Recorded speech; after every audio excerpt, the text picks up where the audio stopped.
We fade from black and we see Penny and Edgar in the kitchen. Thanks for helping me wash up, Penny. No problem. I don't really have anything better to do. Were you looking for something better to do? No, I don't think so. Hard to be in the mood after everything. Of course, I get it. Gods. Olive? I don't. Eh. Something on your mind? I mean, aside from the obvious? No, no, I just. Yeah, I didn't think they had it in them. Nobody did. That's how they got away with it. We couldn't have seen it coming. Sounds like Nyron might have. I have to talk to the Ned. The wounds are still pretty fresh, sweetheart. Give it time. What if we don't have time? What if this keeps getting worse? I don't know that you have a choice. Between Xeris and Nyron, maybe Joffrey could just teleport me in there. Penny, listen.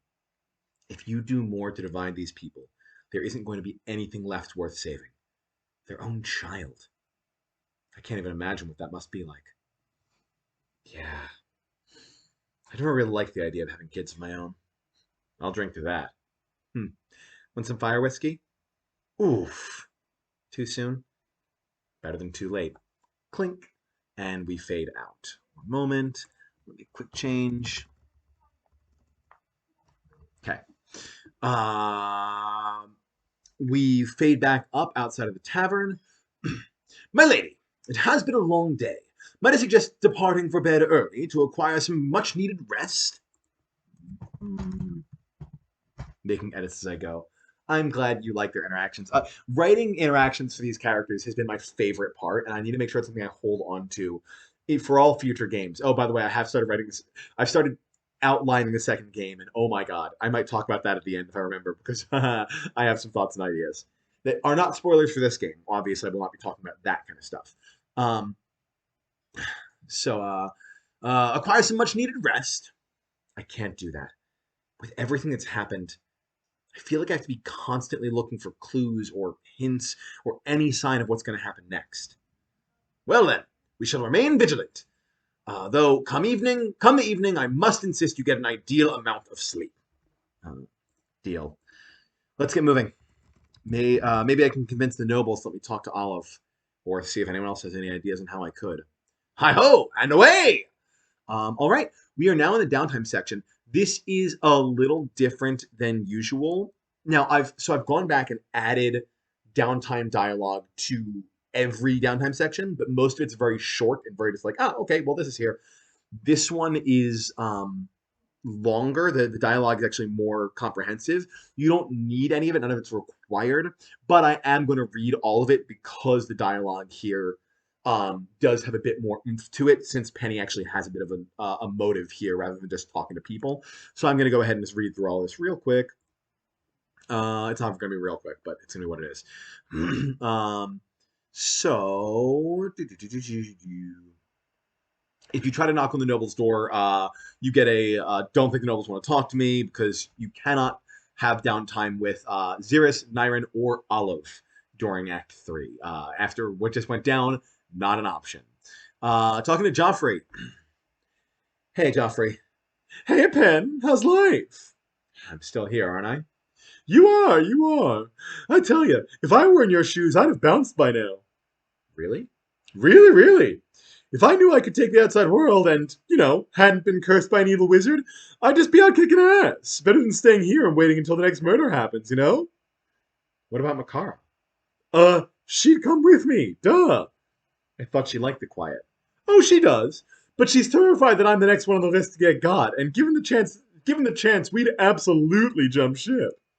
Makes sense. I could go find that evil wizard for you if you want. Kill him. Break the curse. Oh, my sweet summer child. You have no idea how curses work, do you? Pretty much just stabbing in the dark, yeah. Anyway, I should get back to it. Lots of wares to pretend people will need one day. Actually, before I go... Uh-oh, sounds to me like somebody's scheming. Can you just teleport me into Olive's room? I'll deal with the consequences later, but I feel like they can help. Yeah, all right. Really? Yeah, fuck it. Everything is going to shit. I don't care what Nyron and Xeris think about me anyway. I mean, they are pretty dangerous. Oh no! What are they gonna do? Stab me? Shoot me with a funny little bow? I'm a wizard, baby. They can't fucking touch me. Now get your ass ready to teleport. All right, let's do this. Dot dot dot dot dot dot. Joffrey sheepishly looks away. Your curse is stopping you from doing that because it's helping me save lives, isn't it? Yeah. I'm so sorry. No, it's cool. I'm sorry. I wish I could help.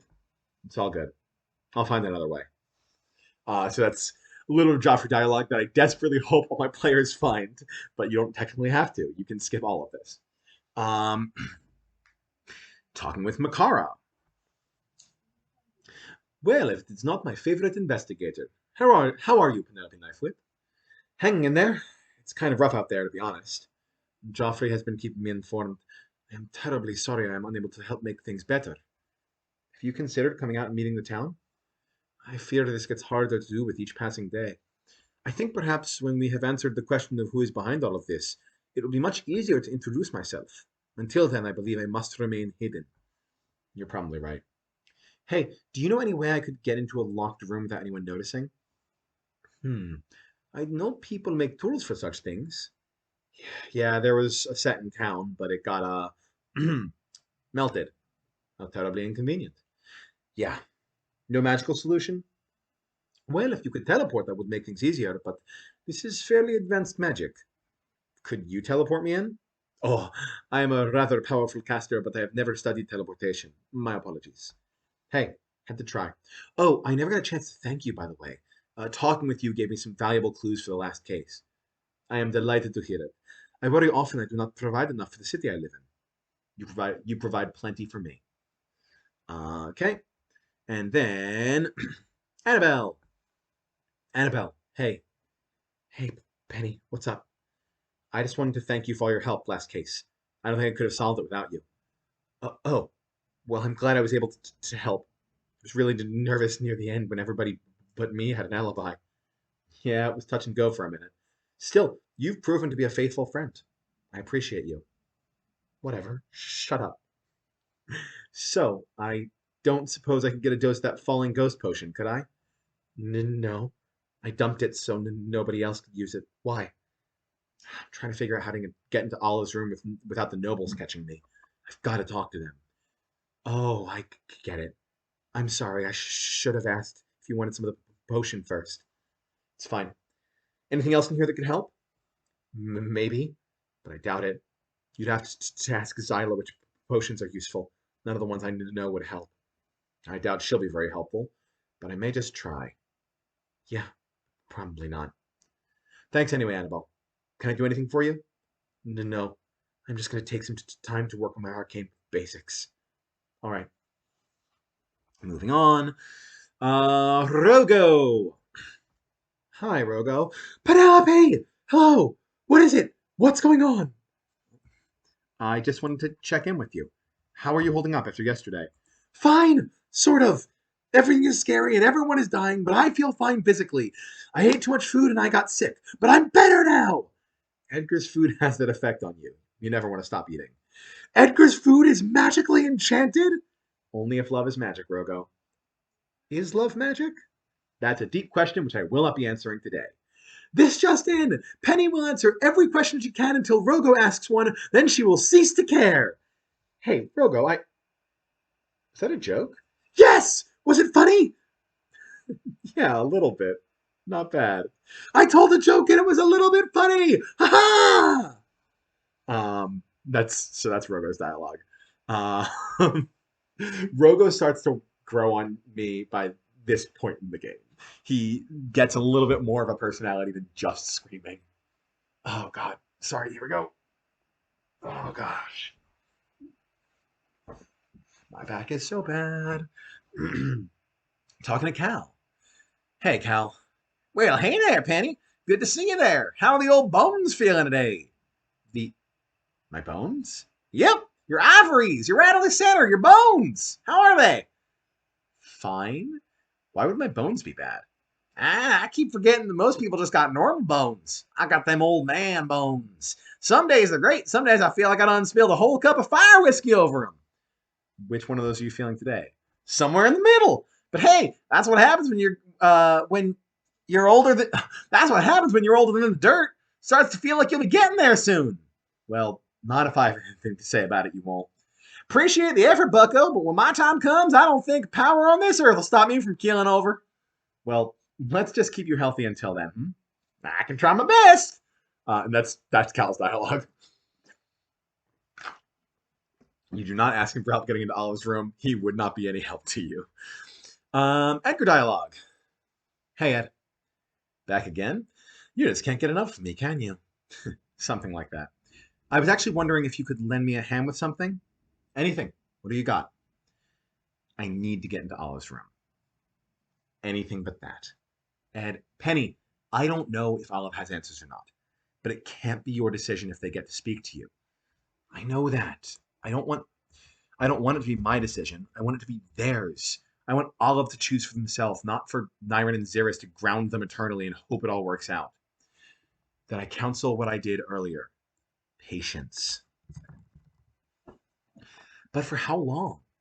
You know as well as I do that if we're not out of this yet, time is of the essence. If Olive could answer even a few important questions. Tell you what, I'll talk to Xeris. I'll hate it, but I'll talk to him. If I can convince him, he can convince Nyrin. Thank you, Edgar. That really means a lot. End of dialogue. David dialogue. Hey, David. How you feeling? I'm okay now. That's good to hear. You still look pretty shaken up. I am, I guess. I wish I was brave enough to leave this place. You are, David. You would have a year ago if I hadn't stopped you. Then why do I feel like I can't? Because you have friends here, family. You have us. I want us to all stop dying. Me too, David. Actually, about that, do you know of any way I could get into Olive's room unnoticed? I don't think so. I just do divine magic, and I don't think it could help with that. That's all right. I figured I'd ask. Just take care of yourself, all right? Sure. So this is post-trauma David. We love him very much. Um, oh, and I will actually do this now because if you ask, you get special dialogue if you do try downtime with David, where he goes, I'm not really feeling up to it, if that's all right. Maybe another time? Sure thing. And so you cannot do downtime with David either at this point. And this is something that if you don't do this, because usually in situations when you try to go up to the gaping prison, they're like, I don't want to talk to them. So if you don't on day one attempt to do it, there's a comment made about like, I should at least try to talk to Zyla and Miles. So you get this delightful bit of dialogue, which is the only part of this, any of this sort of dialogue, which is actually like required to get. Well, well, Miles, the brilliant detective graces us with her presence. I feel so honored. This is already proving to be a bad idea. So, did you figure out who's responsible for everything? Why should I tell you? I assume you came here looking for information. I don't plan on cooperating, but if you were to extend what's the term? An olive branch? I don't suppose it would go astray. You absolute bitch. I do think she figured it out, Miles. Can you at least pretend to be upset about this, Zyla? These people are your friends, your family. Are they? I have reason to believe otherwise. Why, you... Shh, easy, Zyla. This is how she gets you. No more subtle clues. I suppose you're right. We've had our fun. So, since you caught the mastermind, does that mean you've come to let us out? Now that there's no more harm to be done. No sense taking any more lives if you've caught the one behind it. Forget it. I don't even know why I came over here. I was very pleased and proud of myself for writing that. Thank you very much. I don't even know why I came over here. Zyla goes, Penny, wait. We hear magical sounds and a thud. Miles? We see Miles asleep. Relax, love. She's fine. Just taking a little nap. I admit I got carried away with her teasing game, but I was hoping to talk with you one-on-one. You can use magic from there. Only the simple stuff, without my wand. Now, do you want to hear what I have to say, or not? Make it quick. You should talk to Olive. They know more than you'd think. I have been trying to. Nyron and Xeris won't let it happen. Ah, so you are figuring things out. I'm genuinely glad to hear it. Help me then. Help me get to Olive so I can end this. It would be my pleasure, love. Just go ahead and unlock this door. Fuck. My lady, this may be a trap. Yeah, I know, Eli. Sila, just tell me what's going on. Aw, is that a no? I thought you were going to cave for a moment. So be it. I'll give you just a little hint. You can't trust everyone in this town. Yeah, no shit. I'm not making reference to myself. There's something about some of these people. Many of them are out of commission by now, so you must be wondering, where are all the bodies going? You know? Not exactly. But I know there's more of them, and not one of them can be trusted. Miles. And that's our cue. It's been a delight, love. Huh? What happened?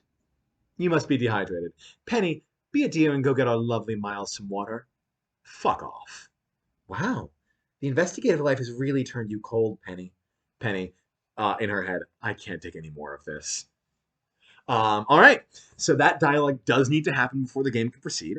Um, and now we do a downtime event. So let's do a downtime event. Now we did a lot of downtime events last time. I believe we did all of Nyron and Xeris because we knew we couldn't do them this time. We've done both David events. We've done Edgar 1 and Job. Have we done Edgar 2? I think we did Edgar 2 as well, right? We did Edgar 2. I think we still have Joffrey 2, Makara 2, Grunt, Annabelle, Rogo, and Kaladin, I believe. So, all right, I'm getting a Joffrey 2. Any other votes so I can plug them in now? We are going to get through 2 events tonight. I know this is a bit longer of an intermission, which makes up for a slightly shorter act, which is fine by me. I'm just going to start on Joffrey 2. If you have any other votes of what we should do for downtime, drop them in the comments, and we'll make that happen. But yeah, we can do Makara 2 as well. I believe we did Makara 1. The one where they were in the pool floating. So it should be Joffrey and Makara 2. So we can do that. It's fine by me. All right. Fade up on Joffrey and Penny sitting in Casa de Joffrey.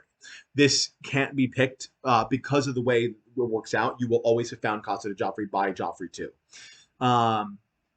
So, shut up! You want to hear this story or not? Oh, geez. About your friend? Yeah. I mean, only if you're okay with it. I am, but let me just dive right in before I lose my cool. All right. The floor is yours. And we cut immediately to a child Joffrey with 2 quills writing in 2 spellbooks at once as he reads from a third. People are in the background watching amazed. I've always been magically gifted.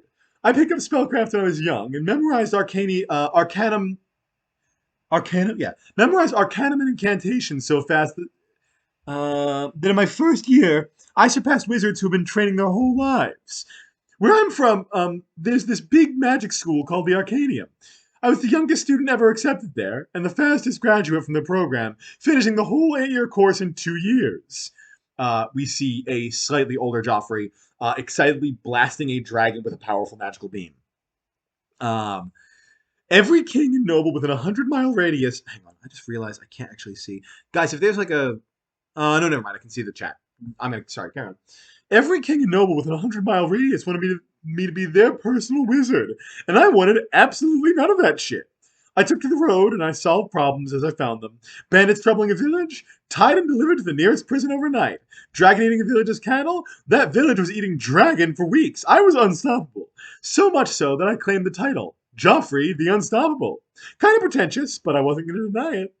We see Joffrey, now kind of closer to his actual age, held down in a sleeping roll out in the wilderness. Half a dozen masked figures surround him.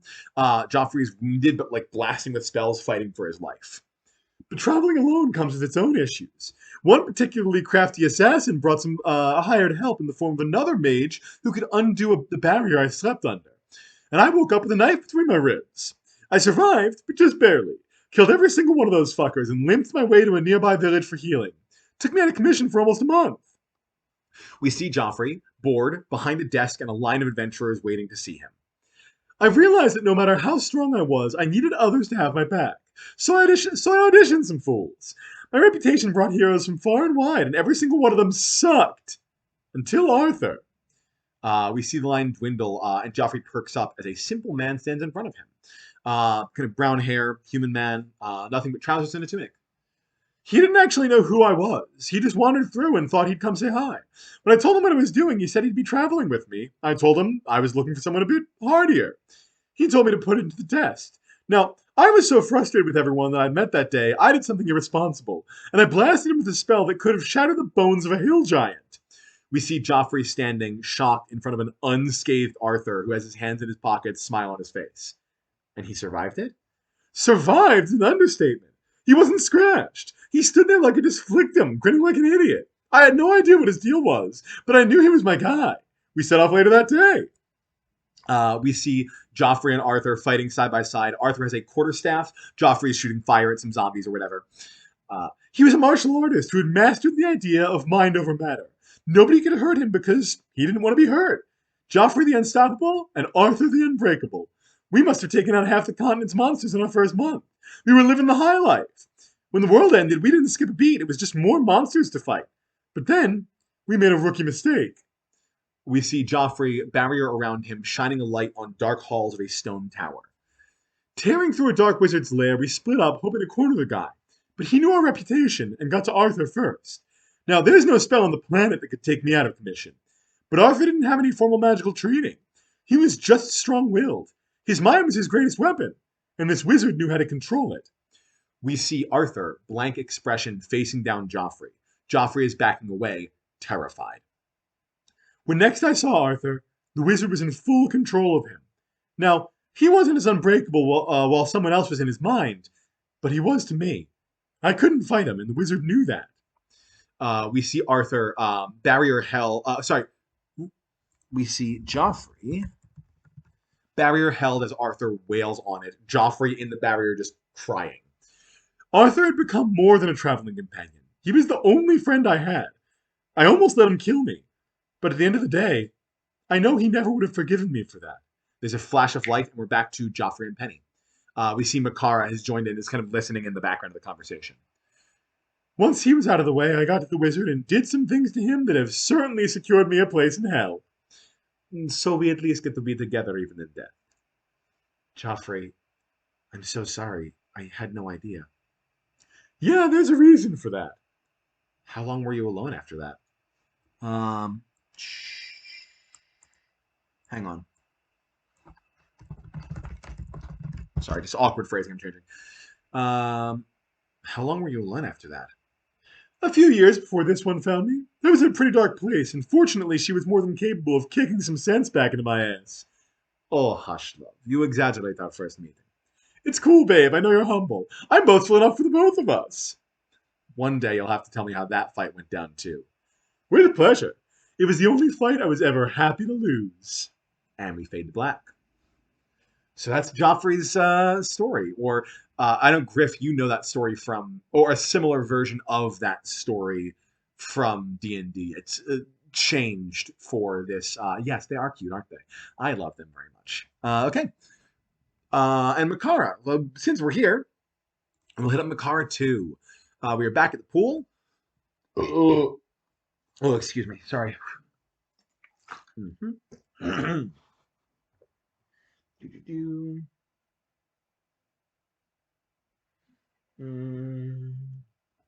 I'm glad you enjoyed. You know, Penny, you really do not need to keep coming back to... Oh, wait, no, we aren't doing another one right now. Sorry, there's more scene work first. We'll come back to this in a hot second. But first, we need to go back to the intermission of Act 3. Skip ahead to a very short... It literally might just be like... Because there's so much dialogue in the middle, there's not like scene work here. It's literally just Penny yawning outside of her house. I am overjoyed you were able to get a restful night of sleep, my lady. Yeah, it's been an exhausting week. Indeed. Shall you spend the remainder of the day searching for more clues and evidence? Yeah, I think I should. And then if you didn't speak to Miles and Zyla, you get, maybe I should even brave talking to the prisoners. If there's a chance I can get more information from them, I should take it. Indubitably. I believe in you wholeheartedly, my lady. And that's it. That's literally it. Then you go right to the downtime dialogue stuff. Again, it's meant to put the focus on the dialogue you get when you talk to people before the downtime. Now we go to this. You know, Penny, you really do not need to keep coming back to visit me like this. I know, but I want to. I haven't made a new friend in a long time. I feel like we've got so much still to learn about each other. That is true.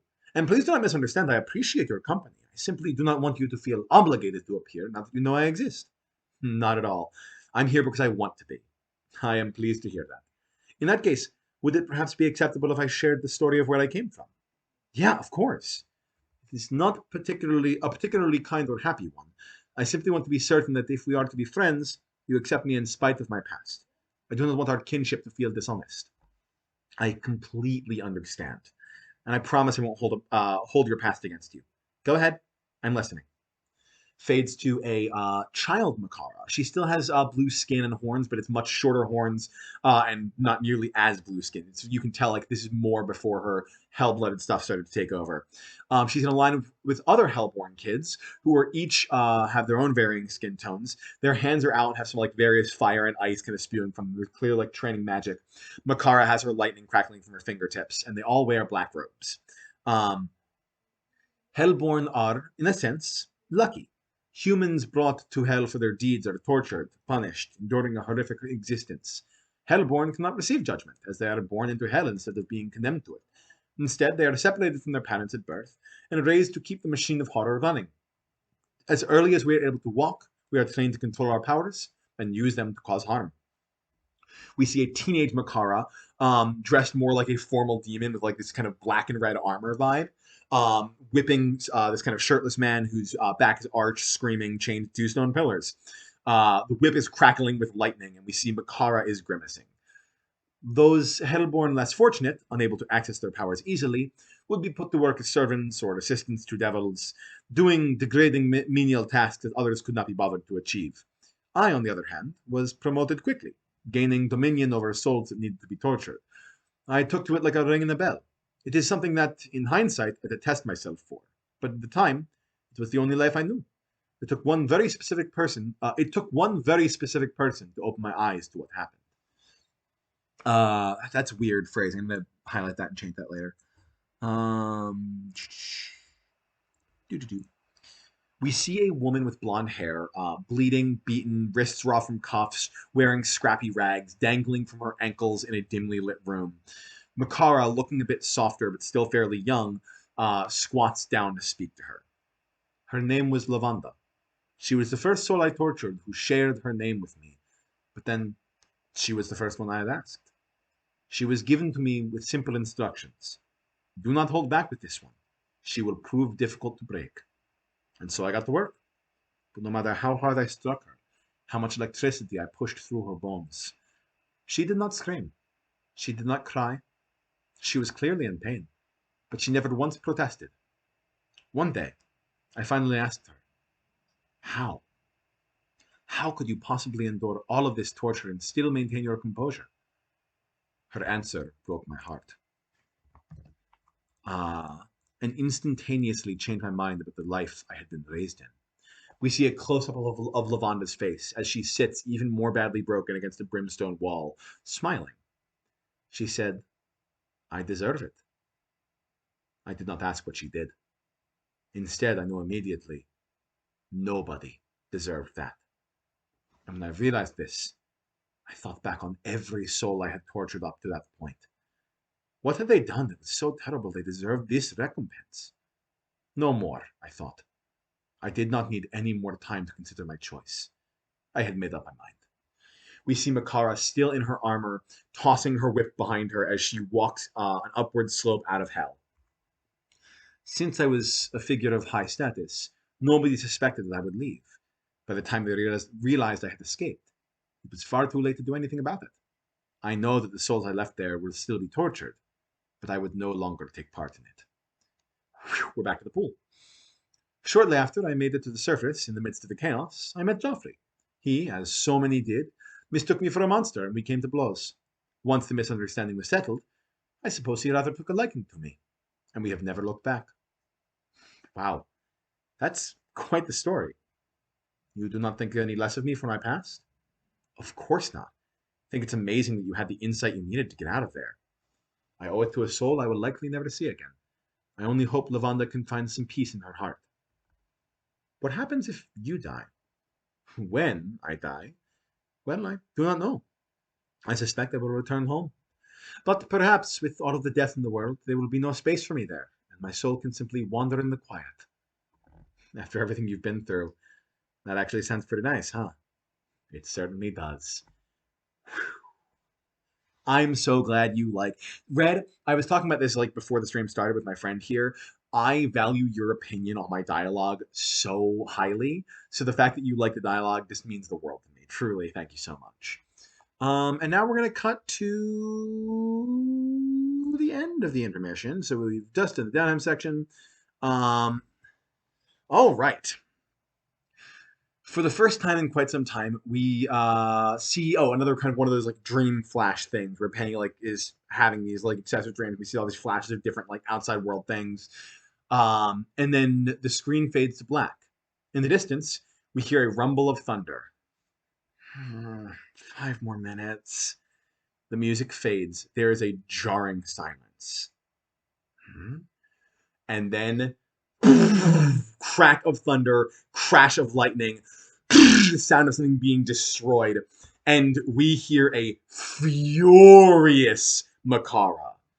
Penelope Knifewit. The screen fades up.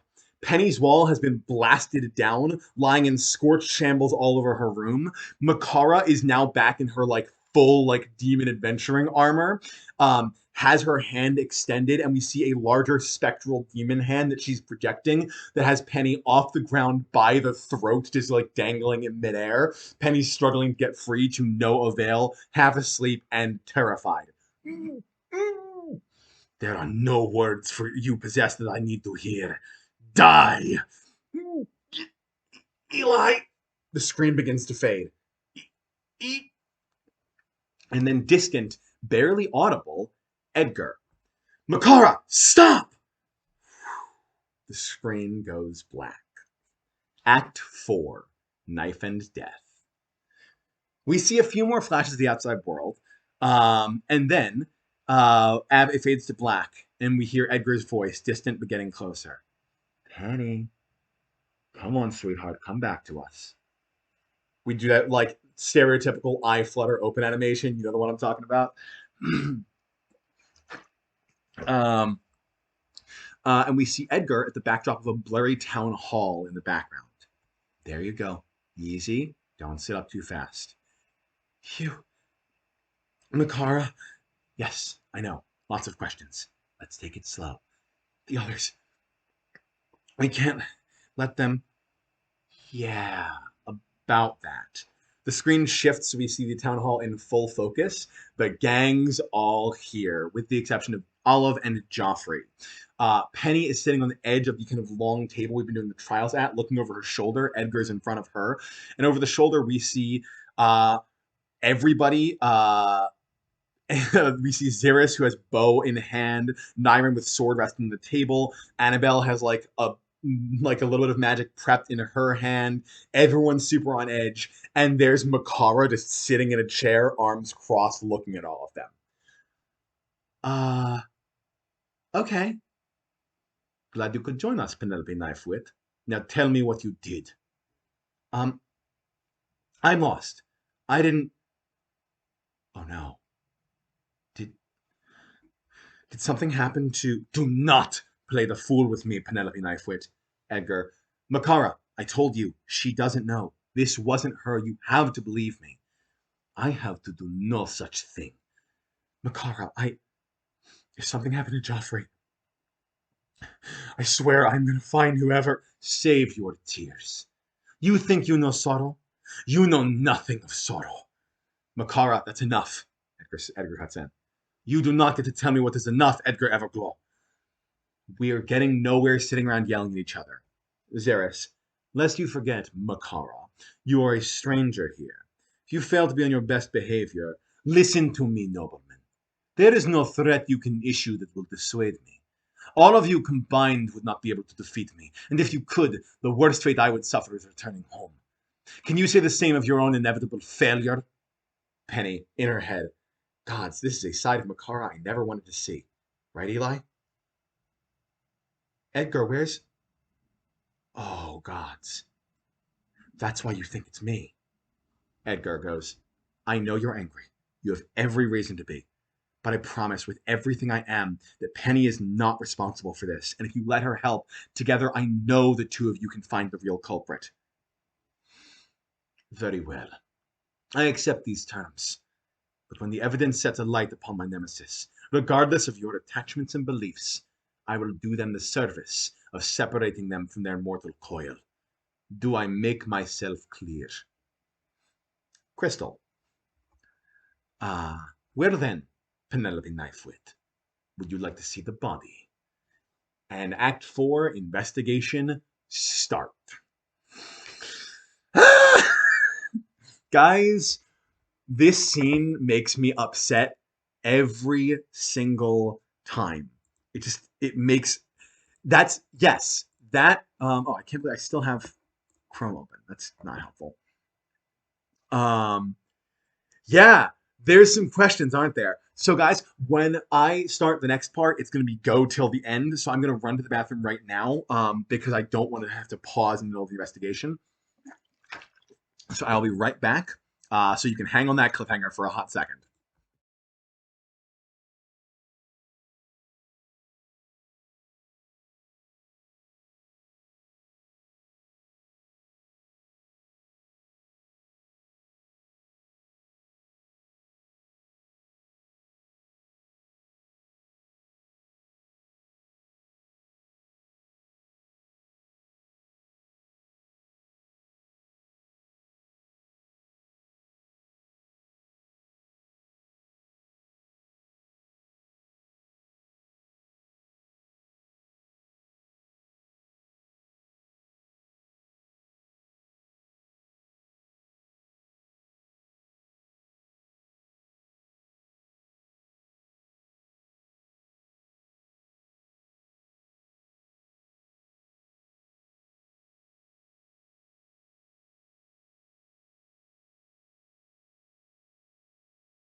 I just realized that there's no music in this one, and I'm not going to change it now because I don't want to open anything and push my luck with more processes on the computer. Um, oh well, these things happen, guys. So a quick thing before I continue.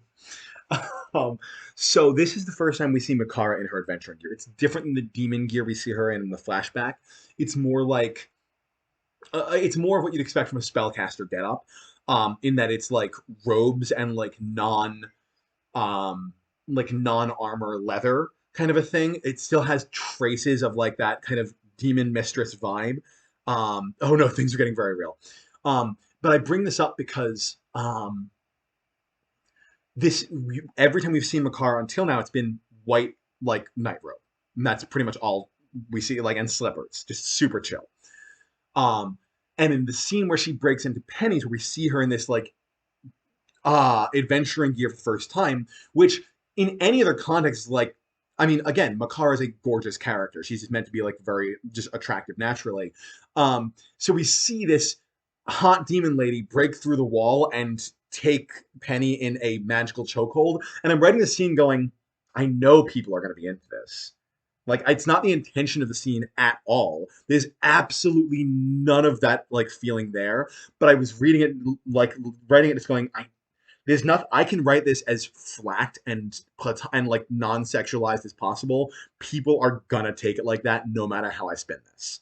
Um, so be it. Anyway, I just wanted to share that little behind-the-scenes thought I had about it. Let's continue with Act 4. Um, would you like to see the body? Investigation start. We transition to the scene of the crime, Joffrey's store. Uh, in Joffrey's store. Oh God, excuse me. Whew. Mm. In Joffrey's store, we find Joffrey in a pool of his own blood on the ground, stabbed straight through the heart with Eliezer, who is still embedded in him. There's another wound on his neck that also seems to go all the way through. And around Eliezer, there are two swirling rings of blue magic. The back door is closed tight. Oh, yes. The urn full of coins has been knocked to the ground, and the coins have been arranged in a specific pattern that doesn't. Well, it's clearly a pattern, but it's not like one you can recognize. Um, Other things you can investigate are Joffrey's satchel, and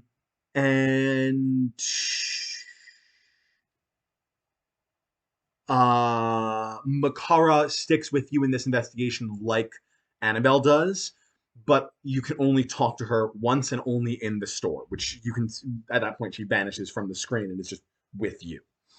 Um, we're just going to go down the line of looking around at things in the store and start there. Looking at Joffrey. Gods, I didn't think Joffrey could die. Is that supposed to elicit some sort of sympathy from me? Makara, you don't have to believe me yet, but if you want to find out who did this, you at least have to work with me for now. Fine. Well, in case you missed an important detail, Joffrey appears to have been stabbed first in the neck and then further in the heart, both with your very own dagger. Yeah, picked up on that. Acquired clue, fatal wounds. And then, if you look at the coins, Joffrey's coins. He loved the sound they made when they fell into the urn. You think I do not know that? I'm musing, Makara. Not everything I say is for your benefit. Humph. So, what's with the way they landed? I noticed this as well. It appears to be an arcane message, something you leave on an inanimate object that presents that message under certain conditions. Likely in this case, those conditions were the urn being emptied. I took the liberty of translating it. What does it say? Thief. Typical. Acquired clue, arcane message. Uh, Joffrey Satchel. I wonder. What do you think you're doing? Look, I don't know why Joffrey was killed yet, but there is one thing he always carries with him. If it's not on him anymore, that'll give us some insight. Then let me check. I do not want you rifling through his personal effects. Uh, don't worry, you can only take things out of an infinite satchel if you know what's in it. I can't just reach for random things. Simply tell me what you are looking for, and I will retrieve it myself. Okay, okay. I'm looking for a spell book. Rustling noises. Here. Not taken. Satisfied? Yes. Better hold on to it, though. There may be something in there that can help us. Very well. Acquired clue, Joffrey spellbook. By the way, guys, I didn't ask for this yet, but I do want your theories. I want your theories. I want all of them. I want to know who you think did it, why, and how. If you've got any thoughts and theories, throw them at me. If you try to go for the back door, stop. Makara, we need to. Let me ask you something, Penelope Knifewood. Do you believe I killed Joffrey? No, of course not. Then trust that I have thoroughly searched my own home, and unless I am convinced that your name can be cleared, you are no longer welcome there. That makes sense. Okay. And if you try to leave before questioning Makara, you get, as much as it pains me, I should talk to Makara before I go anywhere else. I have to hear her side of the story. Makara, can I ask you a few questions? If you answer mine in return, why did you kill Joffrey? Oh, so that's how it's going to be. Things you can talk to Joffrey about are, guys. I am so sorry. I didn't even like drink soda or anything. I don't know why I'm so burpy. Time of death, scene of the crime, suspicious activity. Time of death. What was the timeline leading up to Joffrey's death? As if you don't know. Makara, work with me here. Sometime early in the morning, Joffrey's internal alarm went off indicating somebody had reached the store. He teleported his way to greet them in spite of the late hour. Typically, these meetings, especially late at night, would take no more than 5 minutes. I gave him 10 before I decided to go check on him. I knocked on the door first from our home, but received no answer. So I opened the door and found this. Got it. And how long was I out from your almost killing me? Not long enough. Slightly over an hour. No wonder my throat still hurts. Um, okay, and time of death. Is there anything different about the crime scene when you first found it compared to now? No, I left things exactly as I found them. Well, except for a bit of protective magic to ensure my own safety. Sure. Um, uh, did you notice Joffrey acting strangely at all in the days leading up to his death? He has been more somber than usual, but this is to be expected with the repeated deaths of his friends. Yeah. Nothing else? No, nothing else. Well, all right. And this just happens automatically when you've done all the other three. Time to do some digging. Either dig up clues or dig your own grave. Cute. And there is actually one other thing I can do which I missed, which is you can examine Eli. Uh, Eli, tell me who did this. Is there a problem, Penelope Knifewit? Yeah. Eli can talk to me, but he's gone silent. What are those magic rings around him? My own security measure. I have sealed your murderous weapon in place so that you cannot use it to kill again. Eliezer is sentient, Makara. If I can talk to him, he'll tell me who did this. Yes, I am aware of your dagger and its properties, but unless you are willing to hand it over to another, I still have to trust that you would not simply obfuscate what Eliezer is saying. Would you do that? To find Joffrey's killer? Of course I would. Perhaps. Or perhaps you would make an attempt on my own life the moment I release your weapon from its seal. And then internally, if I'm going to get to the bottom of this, first I have to win back Makara's trust somehow. Eli, how could this have happened? Acquired clue, rogue dagger. Okay, and uh, that is if you try as you gain trust from Makara, you can come back here and attempt talking to Eli, and you get this dialogue of "It's not enough yet," which I think is fun. Which is, Makara, is there any way I can convince you to take the sealing spell off of Eli? Not a chance in hell, Penelope Knifewit, and I would know. Which I just think is a fun little nod. Okay, out on the second floor, Edgar and Annabelle are waiting outside of Joffrey's store. If you two were following to be certain I did not kill Penelope Knifewit, let me assure you that you would not have been able to stop me. You don't know that. I do. Edgar.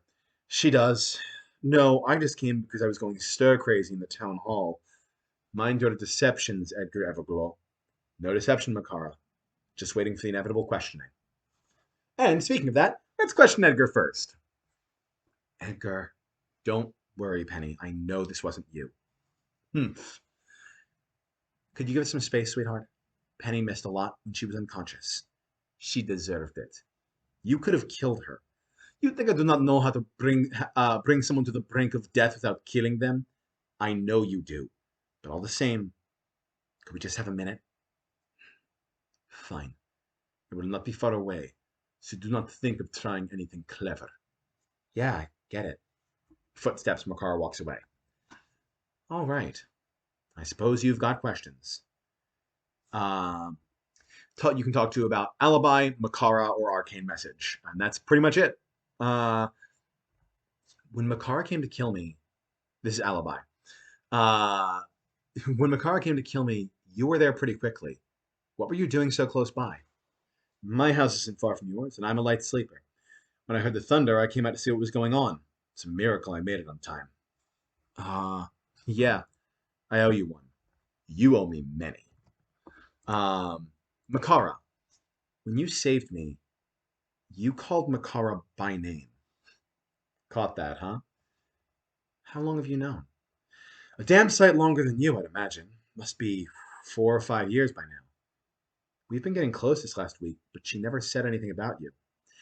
That was the nature of the beast, sweetheart. The three of us agreed not to talk about it to anyone. No exceptions. I see. So, no, you have not forgotten that. This is new information to Penny in the same way it's new information to you, by the way. Um, Actually, this may be, I don't think when I gave the original premise of this game, I don't think that was a facet in it. I think this is something I added in later. Um, uh, so how did the rest of the town take the news? Let's just say you missed an exciting hour while you were out, but I managed to keep the peace, at least for the moment. You'd better make this investigation quick. I will. Arcane message.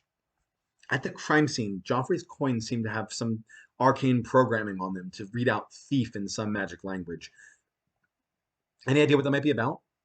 It could just be one of Joffrey's classic pranks, though it seems strange to do in a language nobody in town knows. Maybe the coins were enchanted when he got them? Maybe. Wonder if there's a way to check. Updated clue, arcane message. Um, Good luck, Penny. Oh, and then that's all for now. And be careful. Makara's not the only one on a warpath. Footsteps from Makara returns. Am I permitted to return now, Your Majesty? And then you can question Annabelle, which we'll do while we're here. Penny, are you okay? I'm fine, Annabelle. I am fine as well. My gratitude for asking. Well, stop. Both of you. I don't want to hear it. We're all on the same side here. We have to work together until we can get to the bottom of this case. Fine. Fine. Um, hey, I don't know what to tell you other than keep listening because this is a murder mystery. People got to get murked. Um, Alibi, Makara, Arcane Message. Pretty much the main things you can ask anyone about, it seems. At least for now. Um, Alibi. Where were you last night? About 10 minutes before Makara showed up. Asleep. In my house. I had no reason to be up late. A likely story. Yeah, it is, honestly. Acquired alibi. Annabelle. Uh, Makara. Did you have any idea about Makara's existence before tonight? No. How could I? Apparently, Joffrey kept her quite the secret. I kept myself a secret. And you expect us to trust you now? This is going well. Arcane message. At the crime scene, Joffrey's coins seem to have had arcane programming on them to read out thief in some magic language. Any idea what that might be about? Enchantments like that are tricky. Coins are individuals, so enchanting one is easy. Enchanting a whole pile, it could have taken days. Uh, so it wasn't something Joffrey did to warn us. It was an unrelated enchantment. Yeah. Why did he do that to his coins? What thief is going to knock the urn on the ground? It's not like a thief would care anyway. It is strange. I wonder if there's a way to find out when and why it was cast. We don't get another clue update. That question becomes a thing anyway. Um, that's all for now. I'll be up in the shop if you need me. I have something I want to check. Um, and we can go to the gaping prison to talk to Zyla and Miles. Well, if it isn't my two favorite murderers. Makara, I imagine you feel quite at home around them. Zyla, oh, I like this one already. Nice to see a new face. Are you the one behind all of this? You can be honest. The three of us could kill Penny and we could all move on with our lives. How dare you so much suggest I would. Easy, easy. Don't let her get to you. Getting under your skin is what Miles does best. It's nice to have my hard work recognized. I love Miles. She's awful. I would hate her in real life, but I love her as a character in this game. Um, Alibi. You can talk to Alibi, Makara, Incentive, or that's all for now. Alibi. Do you two have any way to prove you were in this prison at the time of the murder? There was a murder? That is quite surprising. Who died? Don't play dumb with me. How are we supposed to know what happens around town, love? The guards aren't exactly very talkative.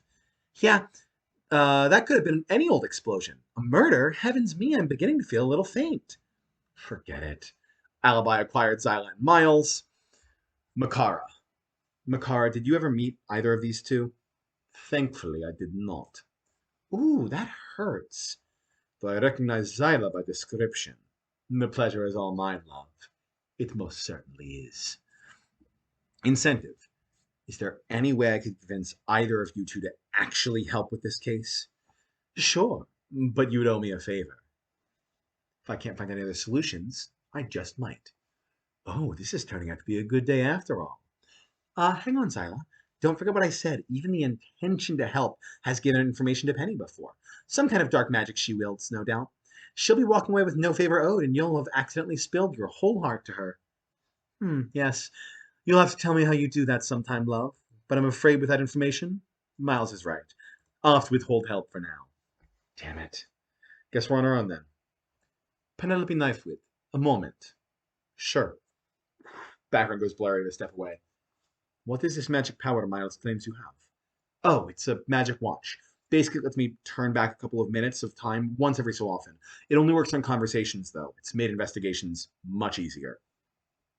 That is all at once very impressive, convenient, and suspicious. Thanks, I think. Acquired clue, missing minutes. And then that's all for now. Um,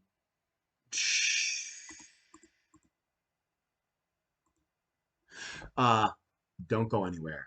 No promises, love. Bye for now. You walk away with Makara. Are they always so obstinate? Always. I mean, I get it. I don't know their motives, but if they've been found guilty, why would they help with the investigation? I would grant they did not seem to be very fond of you, which does, at the very least, make me less suspicious of your involvement in this. I'll take the wins I can get. Trust up. That's our first of many Makara trust ups we need to acquire throughout. Um, do do do do do. Okay, and then let's go to the town hall, which is next. Here we can find Nyron, David, Rogo, and Cal. We can also look at the storage closet or the back door. Um, when you first walk in, everyone gives you a nice little dot dot dot, except for Cal, who just goes, "Monster Lady." Well, listen, this is a welcoming environment. If you look at the back door, rattles handle, locked. Nyron, can you get me in here? I don't think it's a good idea, Penelope. Xeris will not be helpful, and you are most certainly not permitted to speak to Olive. Even now? Especially now. Ugh. Would you like me to break the door down so we may investigate as we please? Tempting, but we should get on Nyron. We shouldn't get on Nyron's bad side if we can avoid it. um, and we can look at the storage closet. Nothing out of the ordinary this time. This time? Past mystery stuff. Don't worry about it. And then let's question Nyron. By the way, guys, if you guys, again, have any thoughts or questions or like, ooh, can we talk to this person? Say the word. You know I will hand over control to you at any given moment in time. Penelope, you I trust, but must you work alongside of this devil?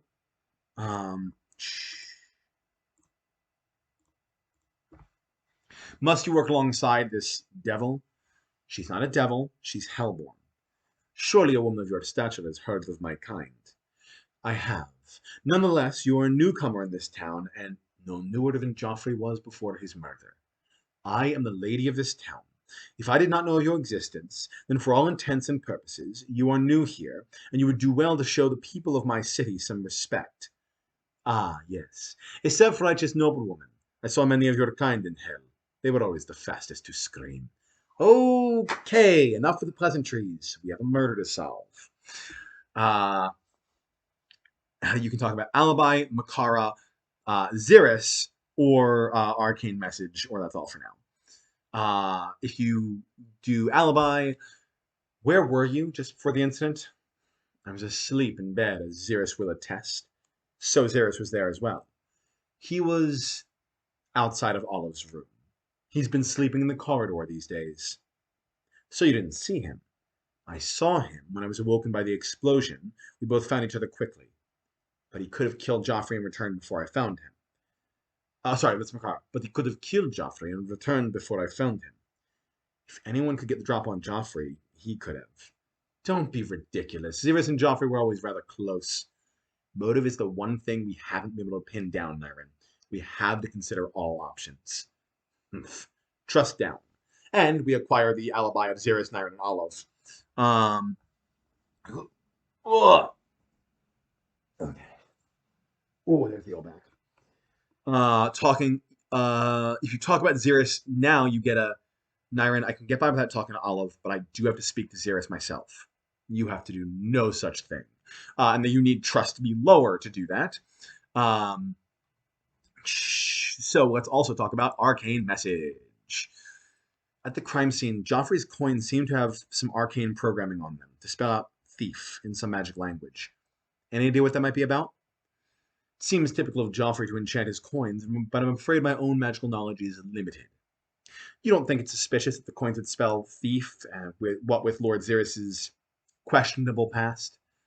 I don't like what you're implying, Knifewit. Trust down.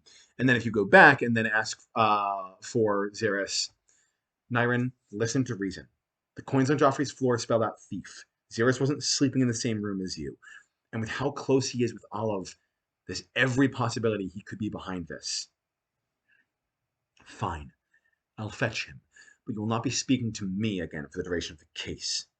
Oh, how very cooperative of you. She leaves, and it automatically goes into questioning Xerxes, and from there on out, as she says, you can access Xerxes, not her. Penny, Makara.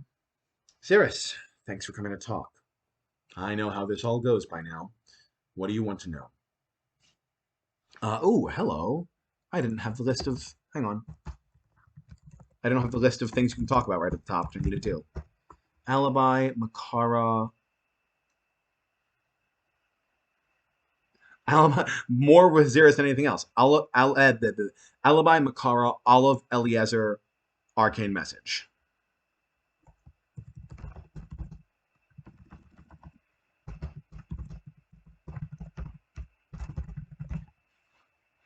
Alibi. Where were you just before the incident tonight?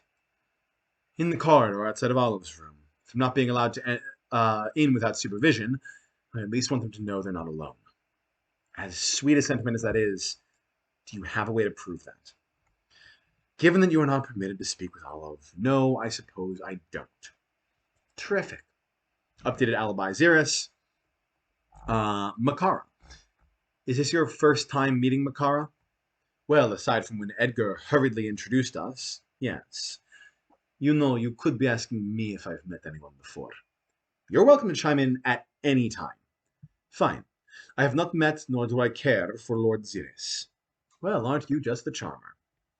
Talking to Olive, is Xerxes, with Olive's involvement last time, enough. I still don't think you came to the correct conclusion, so I will not be humoring this line of questioning any further. Gods. Talking about Eliezer. Joffrey was killed with Eliezer. You've demonstrated your skill with daggers more than once. Couldn't Eliezer just have stopped this alleged killer? Maybe, but it still happened somehow, and you are good at going unnoticed. I hardly think I could get away with killing someone with a dagger that didn't want to do the killing. Perhaps you killed Joffrey with your own dagger and simply needed to plant Eliezer there later? Penny, I adored Joffrey. He was a good man. Why would I kill him? Unfortunately, lack of motive isn't enough to write you off. Hello, Clement. Welcome. I don't know who you are, or maybe I do and just don't recognize your name, but hi. Welcome into the chat. This is going to be probably pretty confusing for you unless you've been like secretly watching and and kind of don't know what's going on. So feel free to ask any questions. I'd be happy to like pause and do a quick recap once this is a good kind of point to do that. But welcome. Thanks for coming. Okay. For now, I'm just going to keep plowing ahead. So let me know what's up. Let me know how you're feeling. And welcome. Yeah, welcome to the crew. Welcome to the team. Um, Also, I missed a follow. Oh, Broken Jawbone followed, and I missed it. Jawbone, if you are you here? He's not here. I'll tell him later. Broken Jawbone is someone who stream I stopped on later or earlier. Learn your tenses, Josh. Anyway, new follower. Love to see it.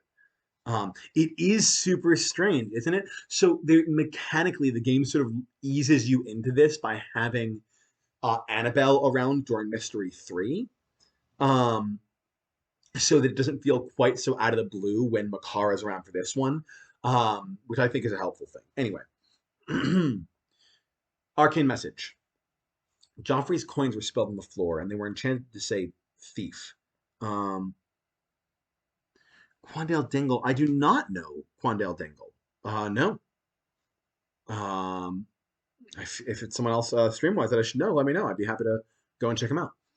Um, Joffrey's coins were spilled on the floor, and they were enchanted to say thief. That really only could be referring to one person. I beg your pardon. I was a thief in a past life. I hardly think that counts as any sort of evidence. Maybe not, but also, maybe. If Joffrey needed to send a message, this is ridiculous. Can you deny it? I'm not exactly an expert on the arcane, so no, I can't. All right then. That's all for now. We'll be back, Xeris. I can hardly wait. And then if every option was selected at least once, the room goes into the background, and Makar goes, Xeris does seem to be a likely suspect at this point. Yeah, but someone could be framing him too. We don't have any concrete evidence. Da da da. What is it? If you were behind this, you would have left the chance to pin the murder on someone else. Yeah, well, like I said, I want to find the truth. I am beginning to see this. Trust up. It's another one. And let's talk to poor David, our sweet boy. Hi, David. Uh, okay. Gotcha. No worries. Uh, cool. I do not know him, but I'm glad you have fun eating chicken. I'm assuming chicken fingers or something like that, chicken nuggets perhaps. But it's all good. I'm gonna keep going. Shh. Hi, David. How are you holding up? Oh, so we're just simply checking in on our friends now. Hmm? Makara, this. No, it's fine. She's right, Penny. We can keep this serious. Yeah. Okay. Um, you can talk about Alibi, Makara, Arcane Message, and that's all. Where were you tonight, just before the incident? If the incident was before the big crash, I was sleeping. Yeah, makes sense. That is all. You're not going to, question how nobody can support the alibi. Makara, it was late. Sleeping is completely believable, and David is what? Simple? Whoa, hey. Joffrey told me all about him. David, you seem sweet, but sweet does not mean you are not involved in the murder of my husband. Makara, you're way out of line. It's fine, Penny, really. I get it. I'd be mad too. This argument is pointless. Allow us to continue. Acquired alibi, David. He does need a hug, doesn't he? Uh, have you met Makara before tonight? No, I don't think so. No, we have not. I only know what I heard about this one. Um, what did you hear about me? That is none of your business. If we clear your name, perhaps we can discuss it further. All right. Arcane message. At the crime scene, Joffrey's coins seem to have some arcane programming on them to read out thief in some magic language. Any idea what that might be about? I don't know. Joffrey never did like people messing with his gold, though. I guess that's true. You are a veritable fountain of useful information, David. Ah, Makara, David doesn't understand sarcasm. Ah, my apologies. David, you are useless. Sorry. Um, uh, oh, cool. Well, I'm glad you're friends with him. It's very, very cool, and thank you for stopping over. Um, Yeah, no, super duper rude. Um, Makara's in a bad mood. She has, don't get me wrong. I don't think it's a good thing, but um, okay, cool. Talking to Rogo. Rogo, can you do me a favor and try to keep the volume down this time? I can try my best. Gods, man. I know. Just okay. Let's get this over with. Um, alibi, Makar. That's all for now.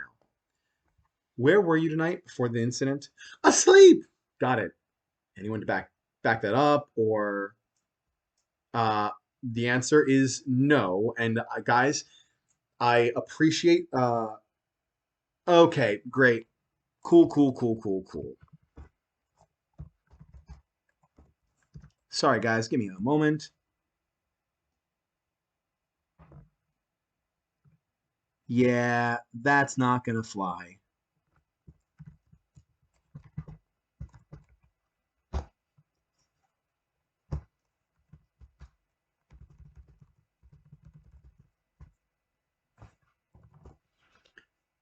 Cool. I might have missed that one. Did we get it? Yeah, we got it.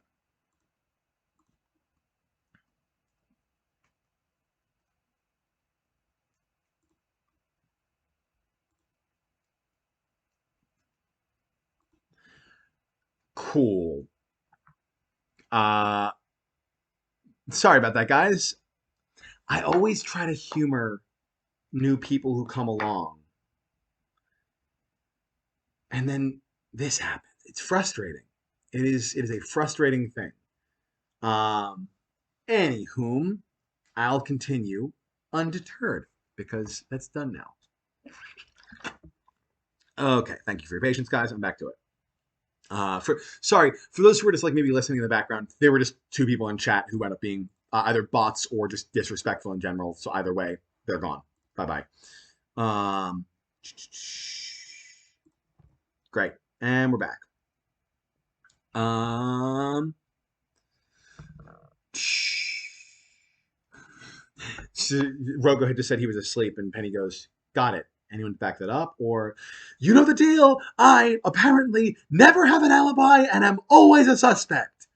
The real mystery is how you are capable of making any noise at all when this is your standard volume. Sorry, sorry. Acquired alibi. Rogo. Um, Makara. So, you two met before tonight? No! This Hellborn lady terrifies me! Good. Not good! Not good! All right, all right. God, this is tiring. That's all for now. Come on, let's go talk to literally anybody else. For once, we agree. Um, opposites, but not. Um, Questioning Cal. Actually, if you try to talk to Rogo again, and you have, as long as you've got an alibi, you get. Do we really need to speak to the Screaming Man again? No, probably not. Actually, and that's all you get. All right, talk to Cal. Cal, I this one we do not have to question. Why? Look at him. There is no way a man this frail could defeat Joffrey, even if he had the advantage of surprise. Okay, but being old saves my blood again. Take that, youngins. Alibi acquired. Cal. That's it. No Cal dialogue this time. Um, and if you try again, you get, are you sure you don't want us to question Cal? He might know something important. I sincerely doubt it. Let us continue. Um, and then we're going to go to Zyla's store. Um, so in Zyla's store, because we talked to Annabelle already, she is there, so we can talk to her again. There's no new dialogue options within that. You can also examine the cage, the rack of potions. Um, oh, sorry, this is no, we have seen the neatly ordered store already. So the cage or the rack of potions, and I think you can go into the back, but I'm not positive. Anyway, um, oh, psych, just kidding. You can actually talk to Annabelle. I'm talking to Annabelle in the store. Net's new dialogue. I was entirely lying. First, the cage. Is that the cage holding the disembodied head I was told about? Yeah. Want to see? We might as well while we are here. Head snarling and snapping, the usual. He looks positively livid. Perhaps I should put him out of his misery? Don't you dare. Um, and then potions. Um, if Annabelle isn't present, we get different dialogue, but it's not really, it basically just says we should chat with Annabelle. And if Annabelle is present, Annabelle, are any potions missing? No. I already checked. Everything that should be there is there. For once. Thanks. Are we sure we can trust her? Can you identify what each potion does safely? I admit that I cannot. Then we don't have much of a choice. Annabelle dialogue. And if you talk to Annabelle, you said there was something you wanted to check, right? Yeah. And my hunch was right. Look, we see the thieves' tools, pockmarked and half melted, but clearly different than when they were melted down last time. What significance do these have? Joffrey explained the previous case. You do not melt these down afterwards. I did, but they're different. This was an acid melt. You can tell because they're not fused together, like what I did. How's that possible? My guess, somebody repaired them and tried to make them look broken again, so we wouldn't know. Who has the power to undo damage done by melting metal together? I may have an idea. Acquired clue, rebroken lockpicks. So, before I dive into that, any calls from the audience as who could have done that? Because this dialogue does appear. Actually, what happens if you examine rebroken lockpicks? Oh, that gives you the answer if you examine.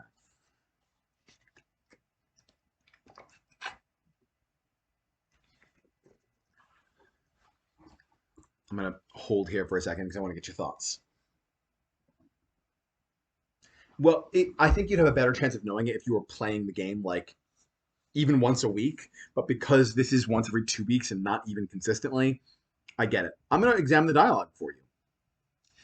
Someone seems to have repaired, used, and then rebroken the lockpicks.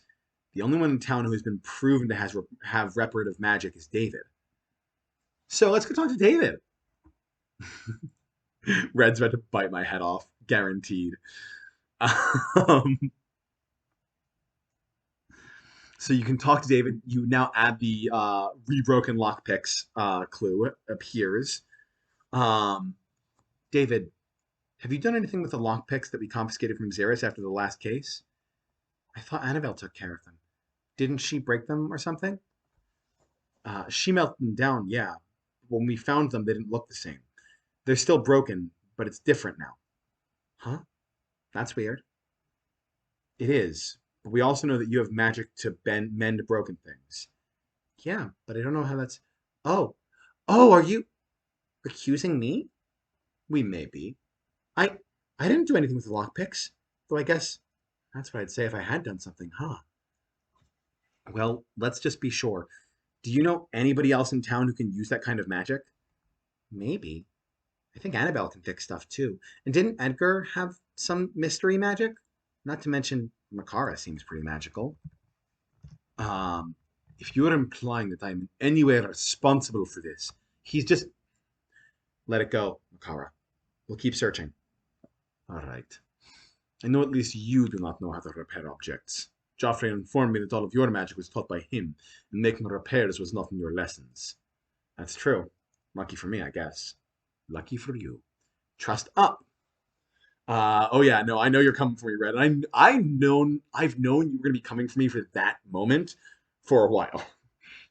Okay, so that's all the questioning there is. So we need to do some digging in the clue work. So, um, examining clues don't help, but there are, as usual, some combination clues. I think what I'm going to do, I've been thinking about this for a while. For the combining clues mechanic, I think I want to highlight clues that still have like use needed so that it's not like a shot in the dark. You can turn that off in the hardest difficulty, but for lower difficulty moments, or rather for the way the game's actually played, I kind of just want to highlight any clues that can be combined so that you aren't doing that combine everything with everything that becomes very prevalent in so many point-and-click adventure games. So, if you combine Joffrey's spellbook with Arcane Message, Makara, can you confirm something for me? The spell for Arcane Message, is it in Joffrey's spellbook? Actually, no, it does not appear to be. Then who enchanted those coins and why? I don't know. Trust up. Um, is that it? Are those all the trust ups there are? There's a lot of combinations that are like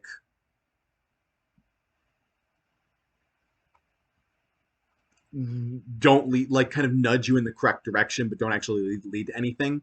I don't feel the need to read through those. I think those are all the trust ups you need to uh, get Xylem. I haven't been counting, but I think those are all of them.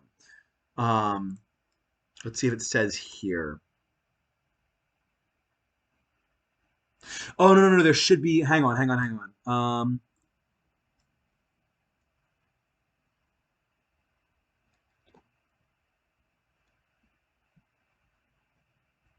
Where is it?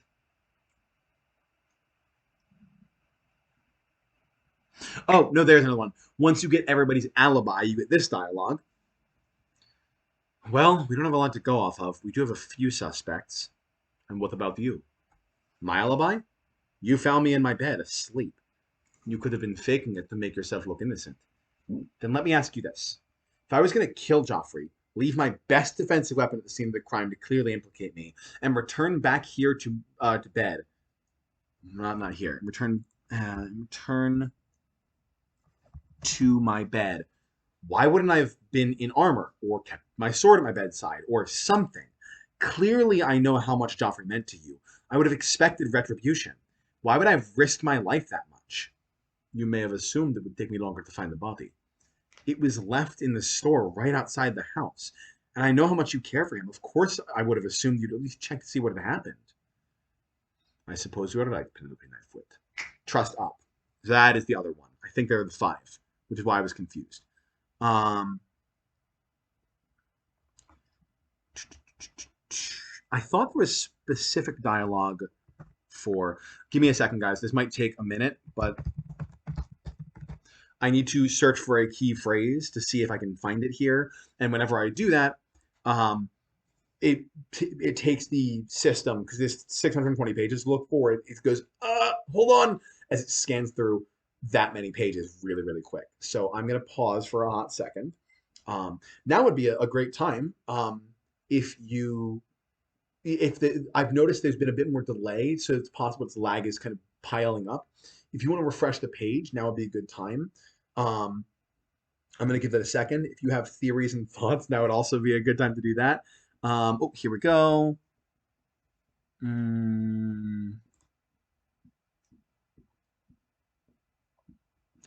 Except, do I not have dialogue for it? There it is. Oh,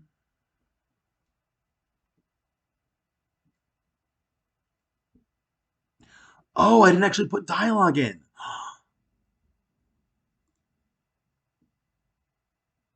I need to write that. I'm going to make a note. All right. Just refreshed. Let me know how that lag's doing.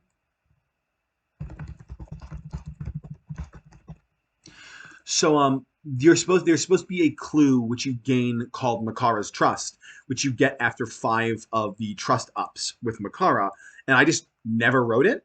So basically it's her letting you know that, cool, you're good to go. We're like, I'm good to go take the spell off of Eli. Which means, Makara, I know, Penelope Knifewit, it is not an exaggeration to say that this is the worst day of my life. However, it is now clear to me that you have been framed. So, it is time we get answers as to who framed you. Thank you. The magic vanishes. Eli vanished from the body of Joffrey. In the dialogue boxes, he is shaking and covered in blood. My lady! My deepest apologies. I tried to approach when summoned, but I was bound by some terrible magic. I know, Eli, I know. But there's no time for that now. Eli, what happened here?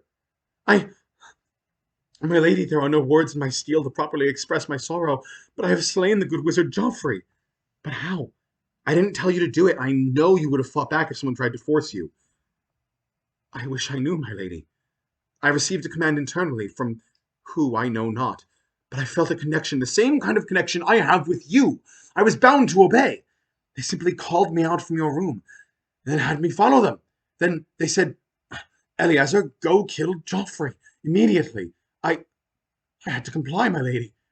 I did so without hesitation. That's impossible. There's no way. Well, Eli, I have to hand you over to Makara. I need her to hear what you just told me for herself. I understand, my lady. Eleazar, I hereby declare Makara your new wielder. It has been an honor, my lady. The honor was all mine. All right then, Eleazar. Tell me everything. Um, we see Makara listening, and then shocked, and then angry.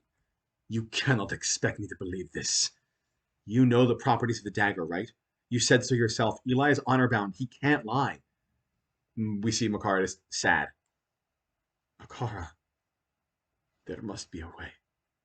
There must be a way to discover who did this. I know. I know. We'll figure it out. I promise. Thank you, Penelope Knifewhip. I apologize for being so harsh with you. No, I understand, really. Thank you for not killing me. I came close. Oh, you should take Eliezer back. Do I have to say that magical phrase or... No, that's a ceremonial thing. Just formally offer him, and if he accepts, we're good. All right, Eliezer, I hereby return you to Penelope Knifewit. Good enough for me, my lady. I've missed you so much. Eli, we've been disconnected for like 30 seconds. What is the meaning of time went away from your faithful companion? Gods, you're a sap. Let's get back to solving the case. With pleasure. Acquired clue, a second wielder. Before I move on, any thoughts, theories, etc., etc.? I do love Eli. Eli is so wholesome. There's no room in his heart for anything bad. I love him so much. So, if any thoughts, now's the time before I do the final clue combination you need. So obviously you need to combine um, kite, an interesting theory, and a twist that I wish I had the heart to do, but it doesn't make sense to the story, so no, it's not kite. All right, we're just gonna keep going. You can combine uh, missing minutes, the pocket watch clue, with the second wielder. Um, I'll give you this. It's a stretch, but you can guess this with the clues you have. And based on what I just said, that might tip you off. Wait, Makara.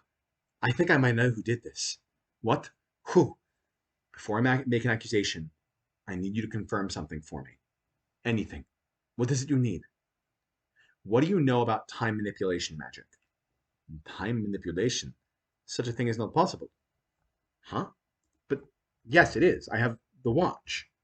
Oh, I forgot you already explained the watch. I have the watch. It takes a while to recharge once used, but it can rewind a conversation, remember? Uh, uh,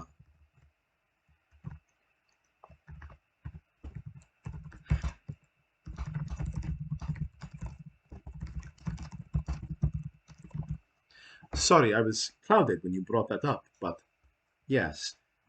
Whoever enchanted this must be truly gifted. I've never heard of such powerful magic in my life. I found it in some ruins while adventuring. I had no idea it was so rare. Fascinating. However, what does this have to do with the case?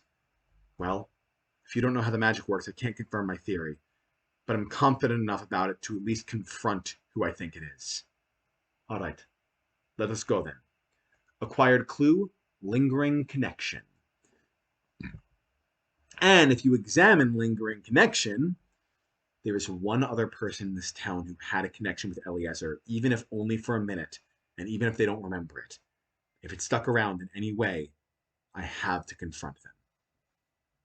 I'm going to take a swig of my water.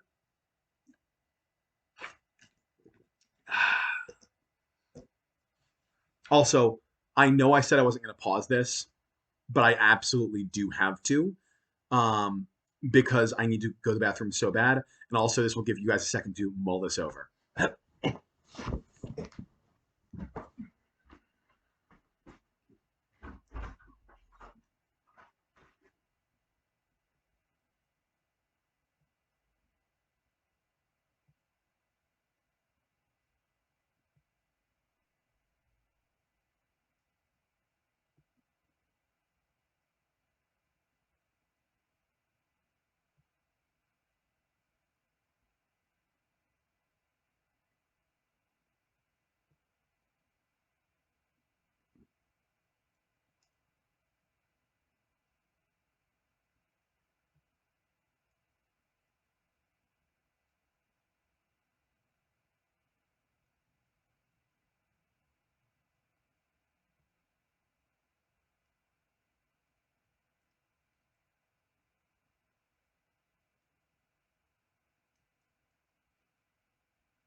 I'm back. Um, we actually don't get to find out where she found the watch. Um, it has been a long time. But I'll remind you right before this happens. Never mind. I didn't have to. Griff and Hillary got it. That is correct. Uh, that's when Penny used it, which is talked about in this case, actually, is she basically got that information from Miles, where she gave Eliezer to Miles briefly to let her to in exchange for the information, then rewound the time. So let's go talk to Miles. Yes, Miles, everyone's least favorite. Uh, so there is no. Okay, we're just gonna keep going. I'm not gonna explain the mechanics that go into this yet. I'm just gonna go ahead and start because mechanically this case is different than the others, but I'll explain why later. Goodness, as you approach the prison, Zyla goes, "Goodness, another visit, love." And they say, "Chivalry is dead." Save it. Miles, how long have you known? I beg your pardon? Known what? The connection you have with Eli. How long have you known? I have a connection with your little knife? I hardly think that could be true. Then prove it. Give Eli an order. As if that proves anything. Eli could just do it to make me look guilty, and then where would we be? I would never! Eli has nothing to gain from tricking me. He wants to find the culprit just as badly as I do. Do I'm really glad you guys did. Yes, I'm proud of you. This is again. So there's a lot that is meant to be missed, and a lot that's meant to be found, and there's a lot, and it all comes out in Act Five. But we'll get to that when Act Five rolls around. He wants to find the culprit as badly as I do. Then perhaps he should look in a mirror. This does not appear to be working. Shall I torture her? Penny. Fine. Go ahead. My lady! Um, Makara, crackling with electricity. Well, all right then. It has been some time, but I hear taking off fingernails is like riding a bicycle. Zyla. Oh, this is getting interesting. Torture me if you want, but I'm not going to talk. Many say this before the torture begins. After, well, we shall see. Actually, I already did. Save the torture, Zyla. Miles already confessed. I did? You did. And you gave me every little detail about how you killed Joffrey.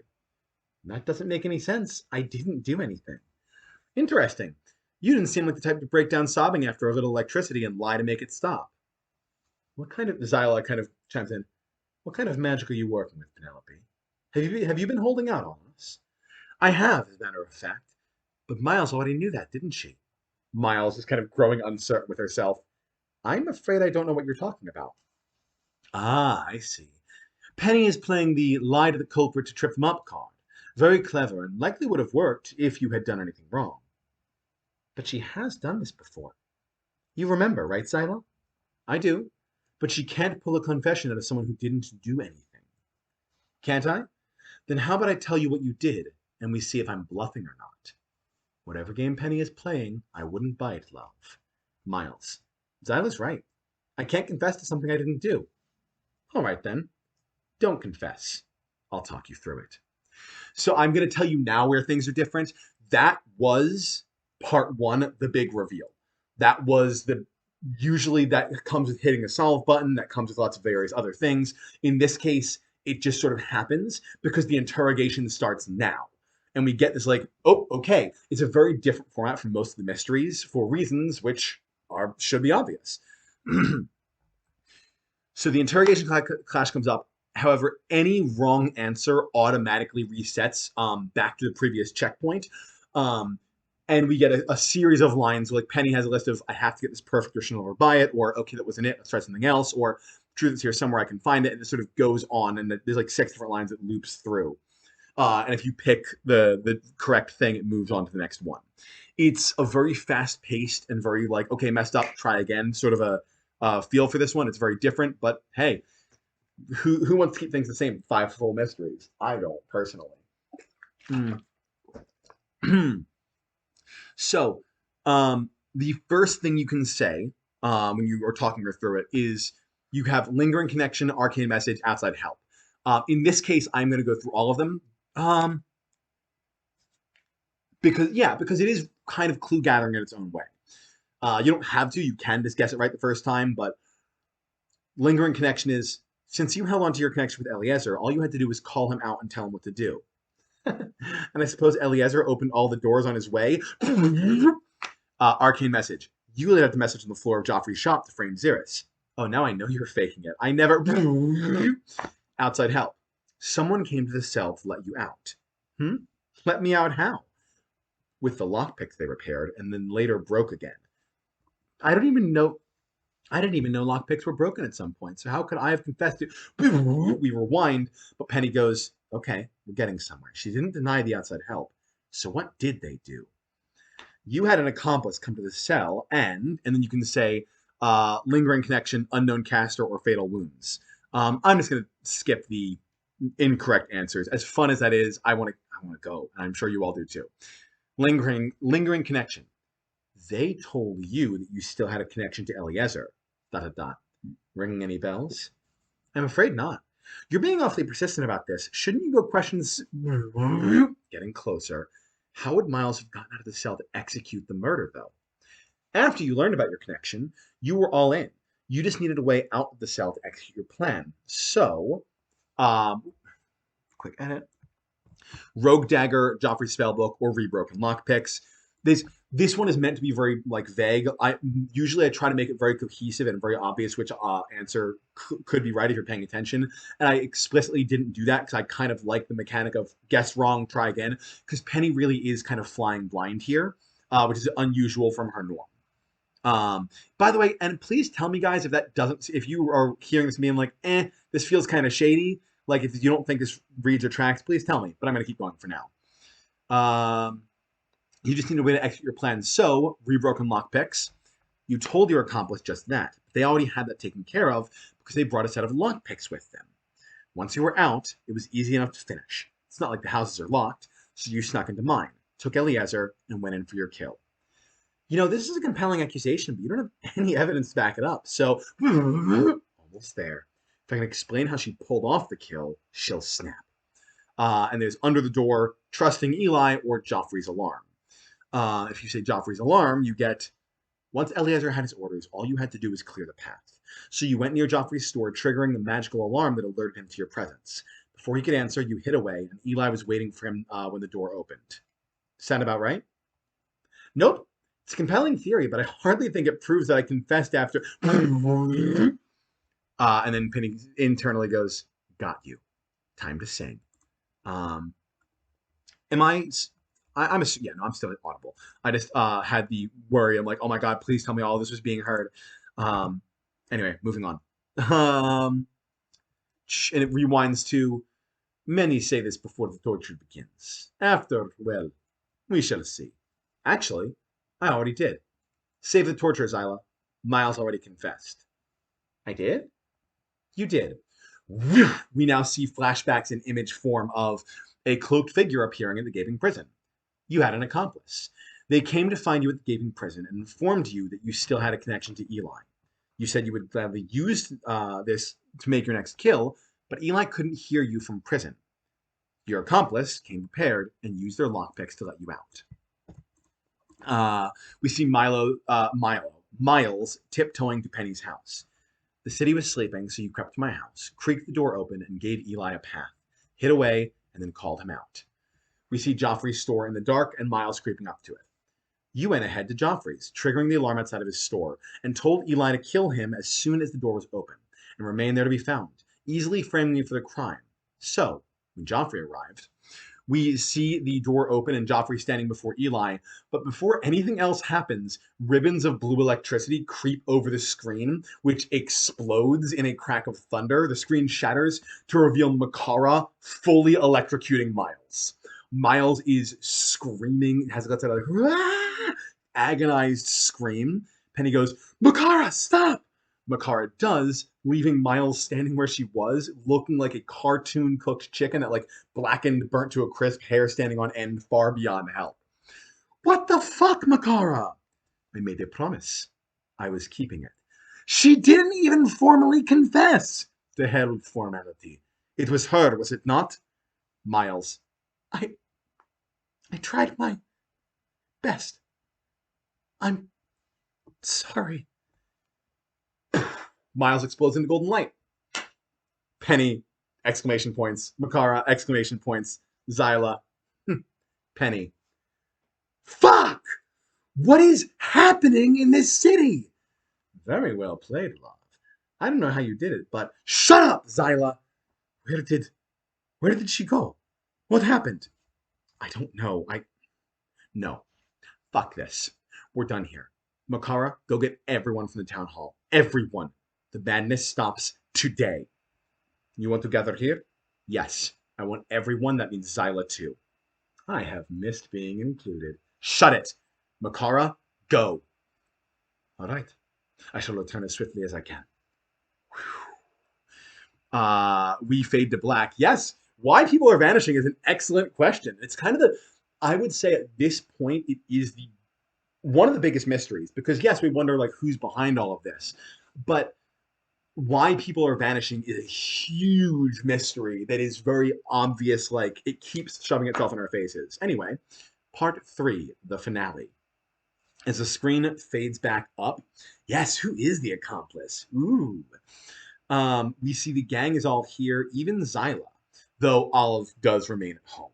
For this entire scene, Penny's attitude can best be described as so over it. Xeris, what the? Where's Miles? Edgar, and why do I smell burning? Penny, this has gone on long enough. We're getting to the bottom of everything that has been happening in the city right now. Rogo, but what happened to Miles? Penny, Makara killed her because she killed Joffrey, and then she exploded into golden light, just like Grunt, just like the priestess. What is it going to take to convince all of you that there's something wrong in this city? Nyron, we have known that since the first murder, but no, you don't get to defend this, Nyron. You are the primary source of this problem. I beg your pardon. I need to talk to Olive. We will get no answers until I do. Not this again. Listen to me. Actually, listen. I have been searching for clues since I got back, and yeah, I found a lot. But there are so many questions that we haven't been able to answer. Questions we can't answer because there's something going on here that we don't understand. And until we are all working together, suspects, killers, and everyone in between, we are not going to find those answers. Azaris, Olive isn't. I don't care. Okay? I don't care if they are a killer or not. They are a part of this town. Zyla knows more than she's saying too, but guess what? She's as clueless as the rest of us. She's trying to figure out what's going on, and leaning into it by killing the priestess was the best way she knew how to do that. Isn't that right, Zyla? It is, love. So glad you were paying attention. So we're ending this. Right here, right now. We can't do that until we know that what this is. And for that, we need everyone. Yes, Nyron, everyone. Penelope. I dare say you're letting your emotions run away with you. Makara. I and Penny's so done. Makara. I rather appreciate this kind of Penelope knife wit. Nyren, go bring Olive to this meeting, or we shall see if you too burst apart into golden light. Penny. Makara, no. No more death. We've all had enough death to last a century. From here on out, reason takes charge. We will find the truth and we will act on it. Nothing more. Edgar. Perhaps some perspective would help? Yeah. What questions are you referencing that haven't been answered? Sure. Let's talk about that. So I was debating whether to do this or not, and in the end I decided this was the best way to go about it. You get a clue presentation screen, but it's the clue you need to pick 0 out of 7 clues, and there's only 7 clues on the list. So it's one of those pick everything because it's just right there. Anytime I tried to add more than that, it felt like, oh god, like it felt like a chore for the player to try and sort through which ones mattered and which ones didn't. So the 7 clues on the list that Penny you need to select are accomplice, Olive's motive, Miles' motive, vanishing bodies, adventure curse, 1 year outside, and no new monsters. When you pick all of those, let's talk about that. To start off, someone helped Miles escape to kill Joffrey. Who was it? We may never know because Makara killed her. What was her motive behind it? What was her motive behind any of this? What was Olive's? There's some mysterious master we don't know or understand, and it has to be someone. Cal. Well, yeah, but why do bodies keep vanishing? Why did Joffrey's curse stop him from extinguishing Grunt when he was on fire? How did I survive a full year in the outside world without so much as a scratch on me? How has it been a full week since the priestess vanished and not a single monster has made its way inside when the outside world is crawling with them? I didn't kill that many monsters. Any one of these things I could let slide. But there's so many holes in the story, and we need everyone's help to fill them. Everyone. Dots from like everybody in town except for Rogo, who finally goes, "Fuck yeah!" Zyla, very inspirational, Penny. How about I start? Nyren, oh, now you want to cooperate? Penny, shh, shh, don't ruin this. Zyla, please go ahead. See, Red, your reactions are very helpful because that feeling is exactly what I want to evoke. That feeling of like, yes, yes, let this happen. I know there's a scene that came to me in the Nonary games that made me feel like this. I'm like, I don't want to be contributing. I want to hear how this is happening. I want to see this happen. I want to see the game go. When you were unpacking how Miles killed Joffrey, you hit the nail on the head, but you missed one thing. The person who came to let Miles out was Penny, anticipatory excitement, Zyla. Disguised. Ugh. But they did give a slight clue. Flashback. We see Zyla and Miles in the cell with a figure in a black cloak talking to them. As they were telling Miles about her connection to Eliezer, which I'm afraid I don't know more about, they were looking at me from under a dark hood. When they finished opening the cell, they simply said, "Now we're even," and walked away. I have no idea who it was, but apparently they owed me a favor. Thank the gods, an actionable clue. Who in this town owes you a favor? Oh, nearly everybody except for you and David. Oh, and I suppose Callum. Safe again. Never owed nobody for nothing. Penny. Great, but it was someone in town. Oh, certainly, love. I don't believe anyone who owed me a favor from the outside world is still around. Edgar. I hate to point this out, but she could be lying. Penny. Yeah, she could be. We don't have anything else to go off of right now. Direct eye contact with Nyren, because I can't talk to the only other person who might have some insight into what's going on. Nyren, ... Xeris. Fine. Nyren. Fine. What choice do we have, Nyren? If Olive knows anything, she doesn't. You don't know that. Since when are you on Penny's side? I am on the city's side. And I thought you were too. I am. But I'm protecting my child. Our child. They are not your child, Xeris. ... Penny exclamation points. Bell exclamation points. Awkward silence for a hot second. Xeris. I may not be connected to Olive by blood, but I am still their father. I support them. I love them as much as... No. Oh, good. That is the reaction I wanted. I love them as much as... No. More than you do. You wrote them off as crazy years ago, but they're not. Um, uh, Carpenter, welcome. You came in at an incredibly dramatic moment. I can't do a recap or anything, but welcome to the stream. Uh, the person who's monologuing right now just got basically accused of not being the father of his own child, which he agreed to, but he says, I love them as much as, no, more than you do. You wrote them off as crazy years ago, but they're not. They see the world differently, and because of that, you dismissed them. I know the things they say and do are questionable, but I listen and I care because that's what a father does, and it's what a mother should do. So if you're quite done dredging up our personal lives, perhaps we try being real parents for once and listening to what Olive has to say. Nyren. Fine, but don't blame me when this only makes things worse. You had better, Xeris turns to Penny. You had better know what you're doing, Penelope. Fade to black, and we fade back up. Olive is here. Hey, Olive. It's good to see you again. Da da da. We're trying to figure out what's going on. Would you like to help? Stop. Stop? Olive, if stop talking to me like that. Everyone who ever talks to me either treats me like I'm crazy or pretends to be nice. Stop it. If you want me to help, talk to me like I'm a person. Olive, I do try to be nice to people. It's not just you. I could hear you shouting from my room. All right. You want to be treated like everyone else? That's fair. You deserve that. Mind yourself, Penny. No. Olive has explicitly requested that I do not mind myself, so I'll talk to them like I'd talk to anybody else. Thank you. So, Olive, why did you kill Captain Grunt? You bastard, Olive. Because he wasn't real. Immediate shock from Xeris and Nyren. Zyla, if I must be in prison for this, at least get me some popcorn. Xeris, Olive, you... Okay? Elaborate on that. What do you mean, wasn't real? He just wasn't, okay? He never has been. Do you believe me or not? I want to, but there's always a but. But that doesn't make sense. But that's just how things are. But that's crazy. Screw this. You're just like everybody else. How did you know? Dot, dot, dot. How did you know Grunt wasn't real? You don't get it. That's like if I asked you, how do you know the grass is green? Because I can see it. It's grass. It's always been green. Grunt has always been not real. I can just see it, and everyone else can't, but I'm the only one who gets in trouble for it. Grunt wasn't real. The priestess wasn't real. Miles wasn't real.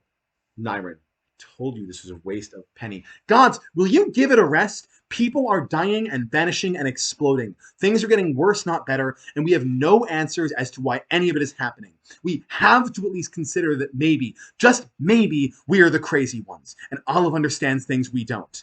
Olive, smiling for the first time in the whole game. You believe me? I do. Saying that the people who vanished in the golden light were never real makes just as much sense as any other conclusion we've come to. So lay it on me. Tell me everything. You're going to help, right? And shut up anyone who tells me I'm crazy? Absolutely. Edgar, I will as well. I'm all ears, Olive. Me too. I want to know. Rogo. Olive will tell us the truth. We can trust them. Cal. I done believe crazy things my whole life. Don't know why I'd stop now. David. Yeah, me too. Zyla. Bated breath back here. Not that anyone asked. Makara. As will I. I'm curious to hear what you have to say, Olive. Olive. Who's the demon lady? Oh, right. This is Makara. She's cool. Okay. Nyren. Olive. I'm sorry. Xeris. Go ahead, kid. We're all listening. Olive. Angry. Eyes closed. Everything in this whole city is stupid. Sometimes things just happen and nobody asks any questions. The priestess has always been fake. Who just meditates all the time? She never ate or slept, and you all said it was normal. That's not normal. When she died, everyone started freaking out because the sanctuary had gone away. But it's still here. It never vanished. None of you can see it, but I've always been able to see it. It's like a giant bubble around the city, and I thought the priestess put it there, but I guess not, because when she died, the bubble didn't go away. Miles wasn't real. Rogo isn't real. Rogo, exclamation points. Olive.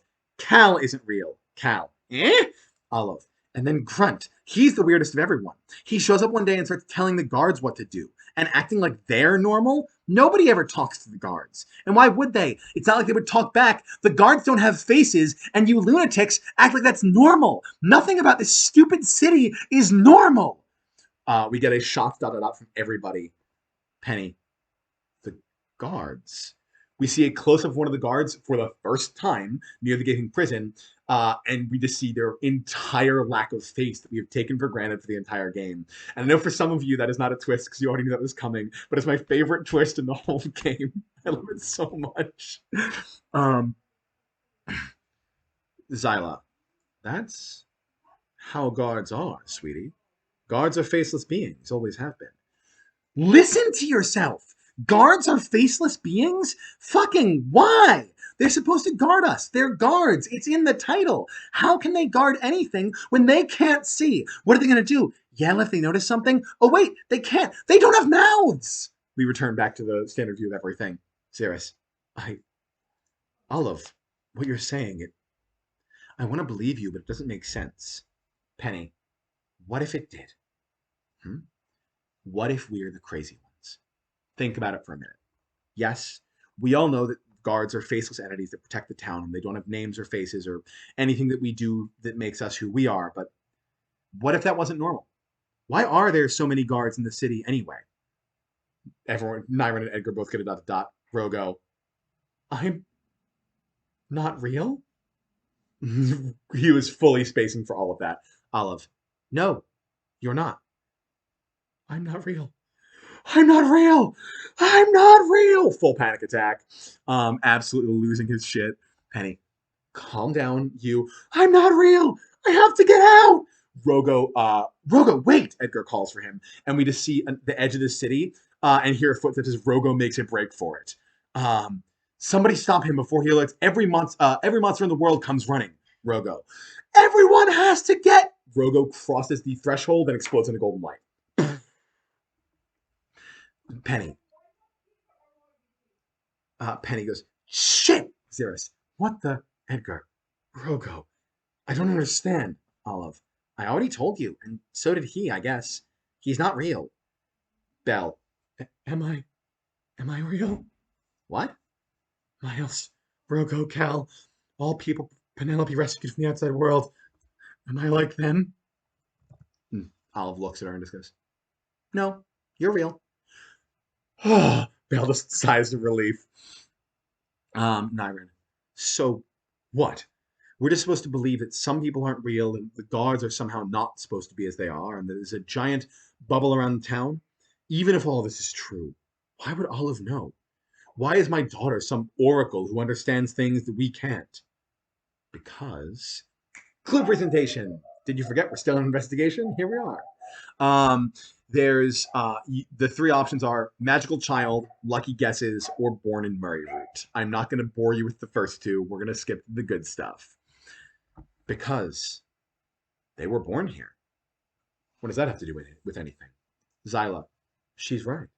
That's the difference. Olive was born in this city, but every single other person at one point arrived here. Olive, dearest, you say you can see a bubble around this place. That's right. What if something happened to us when we passed through that bubble? Something that stops us from seeing the world as it truly is. Edgar, it's not impossible, magically. Fields that alter one's mind. It's powerful stuff, but it's out there. Xeris, and since Olive never passed through the bubble, they weren't affected by it. Makara, but to what end? Why would such a thing exist? Penny, there's only one way to find out. We have to leave. Edgar and Belle get exclamation point things. Nyron, Penelope, what you're suggesting, it's not a suggestion. It's the only course of action left. It's the only course of action there is. We have been lied to, tricked, changed, and now something is happening, and we can't stop it from here. If coming to Merryroot warped us somehow, altered our minds, then the only way to learn the truth is to leave again. Xeris and Edgar give dot dot dots, and Nyron goes, all right, I'm in. Xeris, me too. Yeah, let's do it. The priestess is dead anyway. David. I'm in. Zyla. Do prisoners get to come too? Penny. I think if we're going to leave the city, we'll need all the help we can get. Cal. Eh, I'll pass. Cal. I saw what happened to that Rogo fella. I don't think I fancy turning into Golden Sparkles if I'm being honest. Edgar. You can't just stay here alone. Why not? I ain't got long for this world anyway. Besides, I lived most of my life alone. It'll be nice. Makara. I believe I will remain as well. Makara? Penelope Knifewit. Thank you for everything you have done for me. I hope you find the truth that satisfies you out there.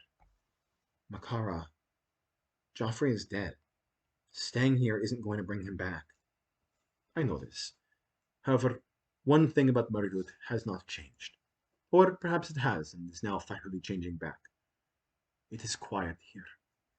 I have an unshakable feeling that where you are going, peace and quiet will be luxuries you cannot afford. Edgar. Kara. You sure you'll be okay on your own? I have Skeleton to keep me company for the time being, and I rather think I would enjoy myself here in the quiet. Okay? Goodbye, Makara. Goodbye, Cal. Cal. See you never! Makara. Farewell, Penelope Knifewit. It was an honor to know you. The honor was all mine.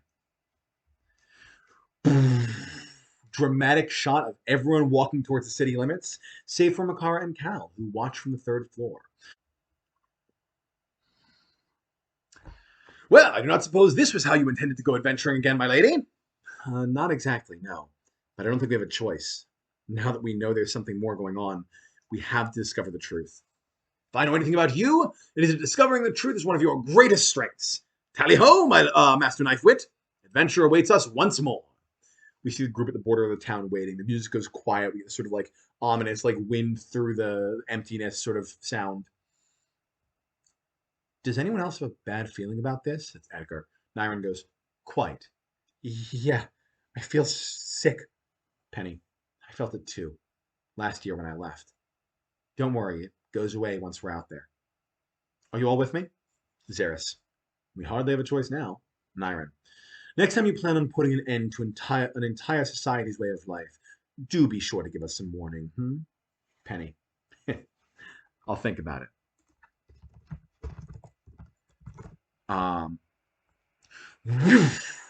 There's a flash of light as we pass through and enter into the next area. We see for the first time a place we've only seen in flashes of dreams in Penny's head. A sort of dungeon-esque room with sort of like dark gray wall like paneling. We see like glowing dots of light functioning that kind of look like constellations up in the on the kind of dark gray stone, kind of magical torches providing some dim light. We see a large kind of stone door covered in arcane magical runes. We see a crystal ball on a stand behind the party, and we see a wooden door.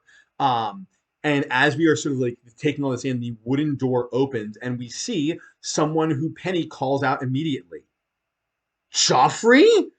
And we see Joffrey standing in the doorway looking at the group, and he goes, yeah, I know who I am. Who the fuck are all of you? And that ends Act 4 and brings us directly to Act 5. Necessity makes adventurers of us all.